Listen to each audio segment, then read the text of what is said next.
আসসালামু আলাইকুম, কেমন আছেন সব? আশা করি আল্লাহর অশেষ রহমতে ভালো আছেন। আলহামদুলিল্লাহ, আমরাও ভালো আছি। নতুন দিনের নতুন আরও একটা ব্লগ ভিডিওতে আপনাদের সবাইকে স্বাগত জানাচ্ছি। Sumaiya Raju simple lifestyle blog video দেখার জন্য আপনাদেরকে আরও একবার স্বাগত জানাই। রমাদান মোবারকের আরও একটা ভিডিও নিয়ে আপনাদের মাঝে হাজির হয়েছি। আশা করি আপনাদের কাছে ভালো লাগবে।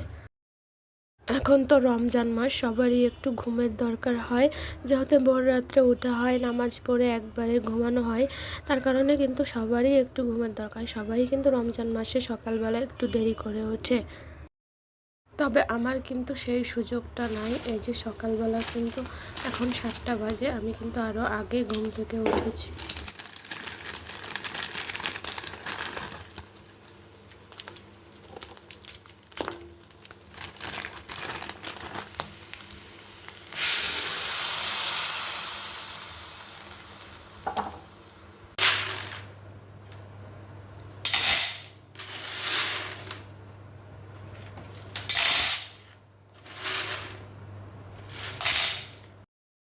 ভোর রাত্রে উঠেছি, সেহেরি করেছি, নামাজ পড়েছি, তারপর একটু ঘুমিয়েছি, মনে হয় আধা ঘন্টাও ঘুমাতে পারিনি।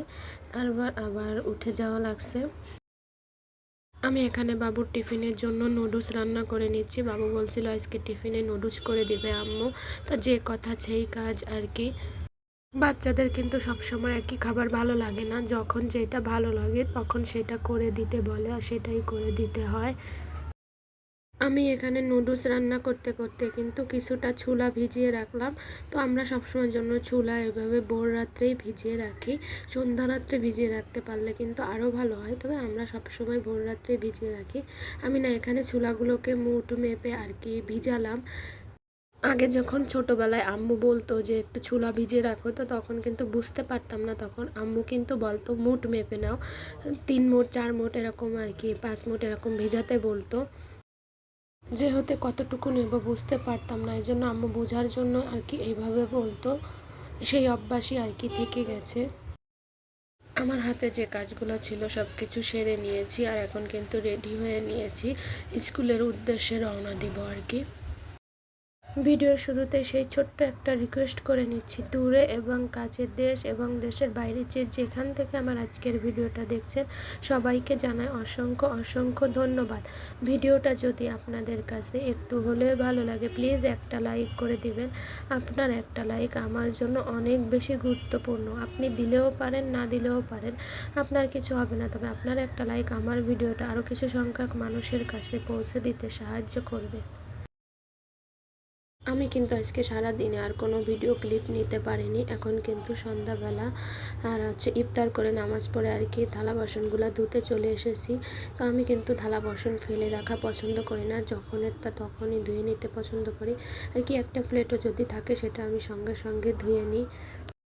এই রোজার মাসে কিন্তু অনেক বেশি থালা বাসন ধোয়া লাগে, অনেক বেশি থালা বাসন জমে যায়। ইফতার করার পর আর কি থালাবাটি ধুতে হয়, আবার ভোর রাত্রে খাবার পর কিন্তু থালাবাটি ধুতে হয়, আবার সন্ধ্যা রাত্রে খাওয়ার পর কিন্তু থালাবাটি হয়। মোট কথা রোজার মাসে কিন্তু আসলে অনেক বেশি থালা বাসন জমে যায়, আর সেগুলো কিন্তু আমাদেরকে ধুতে হয়। সবাই মনে করে আমাদের গৃহিণীদের ঘরে বসে কী কাজ, কিন্তু ঘরের কিন্তু অনেক কাজ থাকে। যারা করে তারাই একমাত্র বোঝে ঘরে কত কাজ থাকে। পরিষ্কার পরিপাটি থাকতে গেলে কিন্তু কাজের অভাব নাই।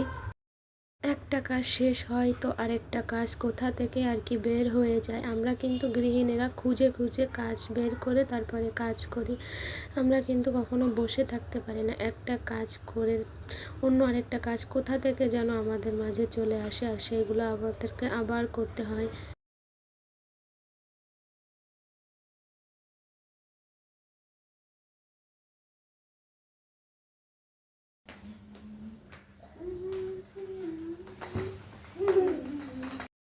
এখন যে ভিডিওটা দেখছেন এটা কিন্তু পরবর্তী দিনের ভিডিও। আমি যেহেতু 2 দিন পর পর ভিডিও দিই, তো আমি 2 দিনের ভিডিও ক্লিপ একসঙ্গে করে আপনাদের সঙ্গে শেয়ার করি।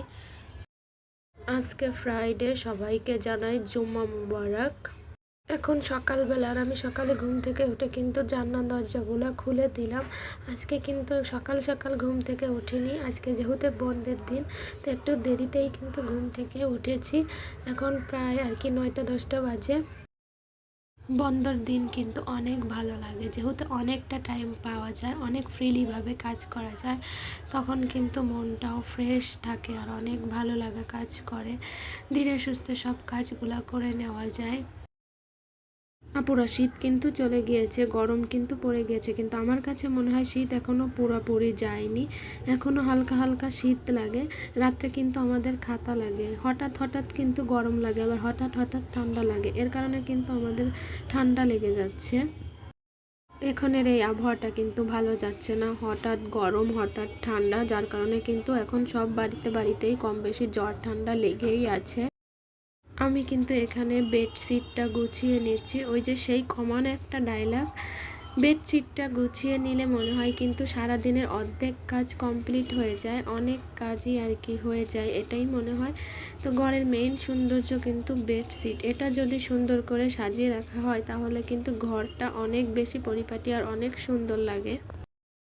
সারাদিনের কাজকর্মের মধ্যে দিয়ে ঘরটাকে যদি সুন্দর করে সাজিয়ে গুছিয়ে রাখা যায় মনের মতো করে, তাহলে সারাদিনের ক্লান্তি আর গ্লানি সব কিছুই কিন্তু দূর হয়ে যায়, মনটা কিন্তু অনেক বেশি ভালো হয়ে যায়।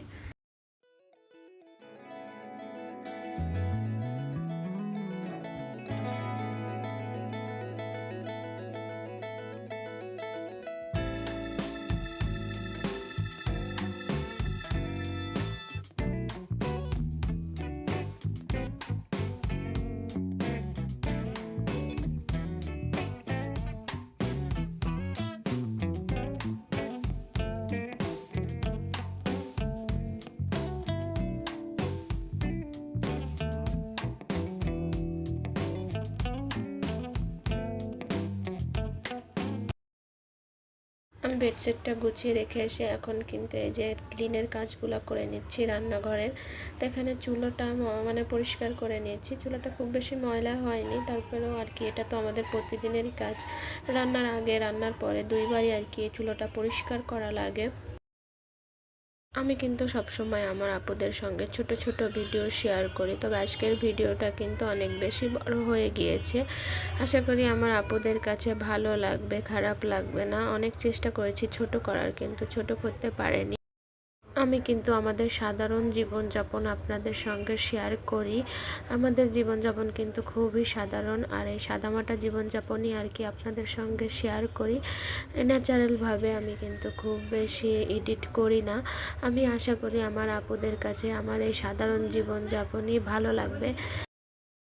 আমি কিন্তু খুব বেশি সাজিয়ে গুছিয়ে আপুদের সঙ্গে ভিডিও উপস্থাপন করতে পারি না, কারণ যেহেতু এটা আমার নিজের সংসার নয়, এটা হচ্ছে আমার মায়ের সংসার। আর সবাই আমার আপনজন, তবে তারপরও সংসারটা কিন্তু নিজের নয়, নিজের সংসারটা কিন্তু নিজের মতো করে চালানো যায়, কিন্তু অন্যর সংসার কিন্তু নিজের মতো করে কখনোই চালানো যায় না। যতই আপন লোক হোক, মতের মিল তো থাকবেই।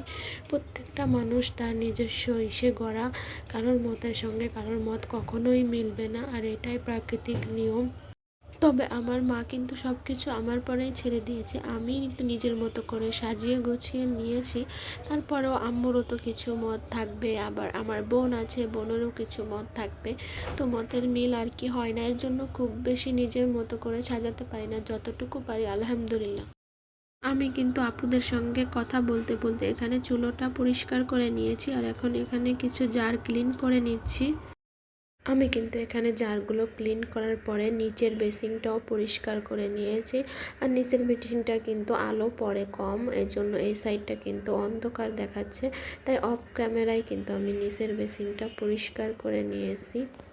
আসলে কাজ দেখে মনে হয় কি আর কাজ করেছি, একটু সময়ের মধ্যে কিন্তু সব কিছু কমপ্লিট হয়ে গেছিলো, আসলে কিন্তু তা নয়। এই কাজগুলো করতে কিন্তু আমার অনেক কষ্ট হচ্ছে, কিন্তু মনে হচ্ছে যেন কত দ্রুত কত কাজ শেষ করে ফেলেছি। আসলে সব কাজ তো আর ক্যামেরার সামনে ধরে করা যায় না, কিছু কাজ কিন্তু আমরা অফ ক্যামেরায়ও করে নিই।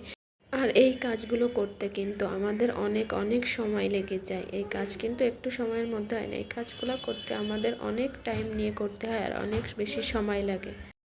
আমি এখানে থালা বাটিগুলো ধুয়ে নিচ্ছি, আর বোন হচ্ছে ঘরটা ঝাড় দিয়ে নিয়েছে। তারপর অফ ক্যামেরায় কিন্তু আমি অনেক কাজ করে নিয়েছি, সেইটা আর আপনাদের সঙ্গে শেয়ার করা হয়নি।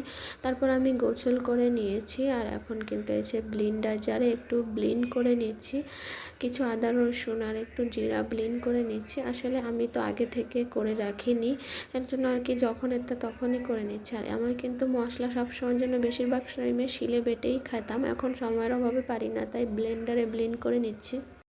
আমি কিন্তু সবসময় রান্নাটা আসরের আজানের পরে করতে যাই, নামাজ পড়ে তারপর আর কি রান্না করতে আসি, কারণ স্কুল থেকে এসে কিন্তু আমি অনেক ক্লান্ত হয়ে যাই, তার কারণে গোসল করে একটু ঘুমিয়ে নিই, তারপর ঘুম থেকে উঠে আর কি আবার কাজকর্ম শুরু করি। আজকে কিন্তু আর সেই সুযোগটা পাইনি, যেহেতু আজকে বন্ধর দিন, তো অনেক কাজ করেছি আর ঘুমানোর টাইম পাইনি। আমি কিন্তু এখানে রান্না করতে চলে এসেছি। আমি তো ঠিক জানি না ভিডিওর এ পর্যায়ে এসে আমার সঙ্গে ঠিক কে কে আছেন, যারাই আছেন তাদেরকে জানাই অসংখ্য অসংখ্য ধন্যবাদ, আর যারা নাই তাদেরকেও জানাচ্ছি ধন্যবাদ। ভিডিওটা যদি কারোর কাছে অনেক বেশি ভালো লেগে যায় তাহলে চ্যানেলটা সাবস্ক্রাইব করে আমাদের পাশে থেকে যেতে পারেন। এই রোজার ভিতরে যতই রান্না করি না কেন কিছুই কিন্তু খাওয়া হয় না, সব কিছু রান্না করলে থেকে যায়, এজন্য কিন্তু কম কম করে রান্না করি, তারপরও কেন যেন থেকে যায়।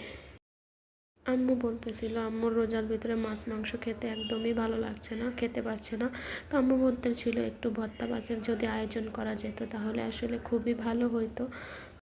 এই তো যে কথা সেই কাজ, তো আজকে ভাবলাম একটু ভর্তা ভাতেরই আয়োজন করি, আর আসলে ভর্তা ভাত না আমার কাছেও ভালো লাগে, তো আম্মুর কথা ভেবেই আর কি আজকে একটু ভর্তা ভাতের আয়োজন করেছি। তো এদিক থেকে কিন্তু আমি এক চুলায় তরকারি রান্না করেছি আর এক চুলায় ভাত রান্না করেছি, তো আমার তরকারি কিন্তু একটা হয়ে গিয়েছে, পাবদা মাছের তরকারিটা, আর এখন কিন্তু ভাতও হয়ে গিয়েছে, আর এখানে কিন্তু আমি একটু মাংস রান্না করে নিই। আমরা না হয় ভর্তা ভাত খাবো, সবাই তো আর ভর্তা ভাত খাবে না, বিশেষ করে আমার বাবাটা তো আর ভর্তা ভাত খেতে পারবে না, তাই জন্য বাবাটার কথা ভেবে আর ছোটো বোনটার কথা ভেবে আর কি এখানে মাংস আর মাছ রান্না করেছি আর ভর্তা ভাতের আয়োজন করেছি। আমার যেহেতু ভাতটা হয়ে গিয়েছে, তো আমি ভাতটা নামিয়ে রেখে এখন হচ্ছে এখানে একটু কালিজিরাও ভাজি করে নিয়েছি, আর এখন হচ্ছে এখানে রসুন পেঁয়াজ আর শুকনো মরিচ কাঁচামরিচ ভেজে নিচ্ছি ভর্তার জন্য। আমি ভর্তাটা খুব বেশি করব না, খুব অল্প পরিমাণে করব। আমি এখানে 2 রকমের ভর্তা করে নেব, একটা মিষ্টি কুমড়া শুকনা ভর্তা আর একটা হচ্ছে কালিজিরা ভর্তা। আমাদের ফ্রিজটা না বিক্রি করে দিয়েছে, আপনাদের বলছিলাম না আমাদের ফ্রিজটা অনেক পুরনো, বরফ জমে অনেক সমস্যা হয়, এর জন্য বিক্রি করে দিয়েছি। তো আব্বু এখনও আসেনি, যার কারণে ফ্রিজটা এখনও কিনতে পারিনি। ফ্রিজের জন্য কিন্তু আমাদের অনেক প্রবলেম হচ্ছে, যেহেতু ফ্রিজে রেখে কিছু খেতে পারছি না, এর জন্য হচ্ছে খুব কম অল্প পরিমাণে সব কিছু করতে হচ্ছে, যেহেতু ফ্রিজের অপশান নাই। আর খালামণির বাসায় সব কিছু রেখে আসতে হয়, খালামণির বাসাটা কিন্তু বেশ দূরে, অনেক সমস্যা হচ্ছে। আব্বু আসলেই ফ্রিজ কিনে নেব। তো আপুদের কাছে একটা রিকোয়েস্ট, আমরা যেহেতু ফ্রিজ কিনবো তো কোন ব্র্যান্ডের ফ্রিজ কিনলে ভালো হবে আর কোথা থেকে কিনলে ভালো হবে সেটা একটু প্লিজ জানা থাকলে জানাবেন। আপনারা যেহেতু ব্যবহার করছেন অবশ্যই এক্সপিরিয়েন্স আছে, আমি সব আপুদের কাছে রিকোয়েস্ট করছি একটু প্লিজ জানাবেন কোন ব্র্যান্ডের আর কোন ফ্রিজ নিলে ভালো হবে আর কোথা থেকে নিলে। ঢাকায় আছি, ঢাকা থেকেই নিব, তো ঢাকার যে কোনো জায়গা থেকে আর কি একটু বলে দিবেন প্লিজ। আমি তো ঠিক জানি না ভিডিওর শেষ পর্যায়ে ঠিক কে কে আমার সঙ্গে থাকবেন, যারাই থাকেন তারা অবশ্যই আমাকে একটু জানাবেন কোন ব্র্যান্ডের কোন ফ্রিজ নিলে ভালো হবে, রিকোয়েস্ট থাকলো। আজকের ভিডিওটা আমি এখানে ভর্তা করতে করতেই শেষ করছি, দেখা হয়ে যাবে নেক্সট কোনো ভিডিওতে, সে পর্যন্ত সবাই ভালো থাকবেন সুস্থ থাকবেন আর আমাদের জন্য দোয়া করবেন। আল্লাহ হাফেজ, আসসালামু আলাইকুম।